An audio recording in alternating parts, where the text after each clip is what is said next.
Do you think the most confident people are in leadership right now? This is what it really boils down to. Last week, I posted a video about how part of how privilege goes unseen is that it is pushed on everyone as normal, and then everyone else is forced to have their own niche. So I gave the example of fiction is just for everyone, even if it's really catered towards usually the male gaze. But women's fiction is separate. And I gave that as a lighthearted example because I thought of it in a bookstore. You never see a men's fiction section. It's just called sci-fi. It's just called corn.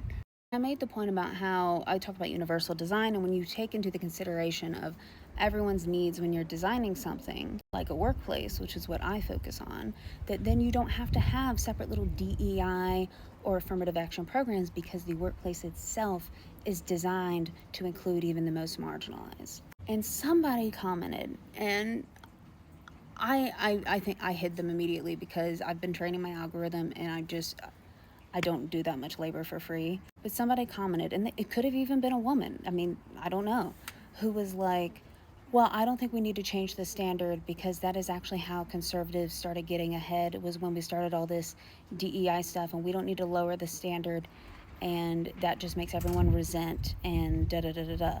I've had medical hell this week, so I just didn't have the energy, which is why I was just like, whatever, you're hidden from my page.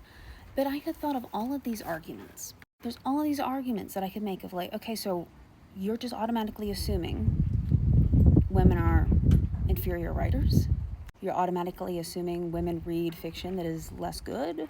Not already see how that is assuming an inferiority and not a normal, but ultimately it comes down to, so are we seeing top performers really at the top? Are we seeing that the world is going well inside business and out of it? If you can't answer that, then no, we're not rewarding the right things. And I know this isn't like slain by the bell. I know this isn't something you don't know, but this is what you brought out in me. In America in particular, where we have literal reality TV stars, like Fox News hosts, that Fox News has literally won court cases on the basis of they cannot be held responsible because a reasonable person would not consider them real news. That is who's running our Pentagon, is a reporter from that. No, we've normalized, it was already so deep, it was already there before. We've normalized competence actually not being part of what we reward at all.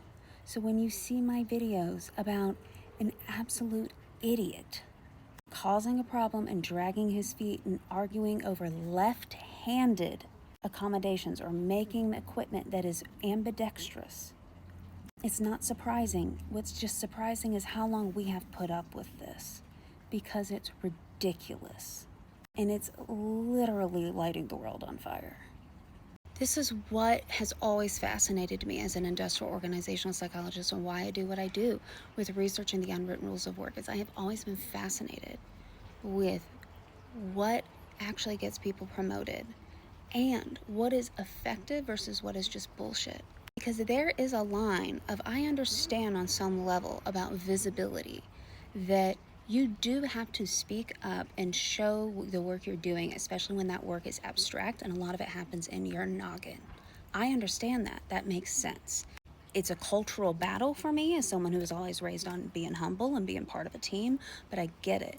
But when you get into like these dark triad traits of sabotaging other people, unhealthy levels of individualism, of not speaking up because somebody's ego is so big they can't take it, and just watching how that destroys whatever you're running, whether that's a business, a government, whatever, honestly, even a family, I can't let that go. I can't let that go. That's why I do the research I do. That's why I'm interested in the work that I do and implementing it in organizations. That's why I read what I do. That's why I talk about it on here. Because culturally, we have got to shift in what we see as perceptions of leaderships and noticing what we see as effectiveness. Leadership effectiveness versus perception is rarely the same.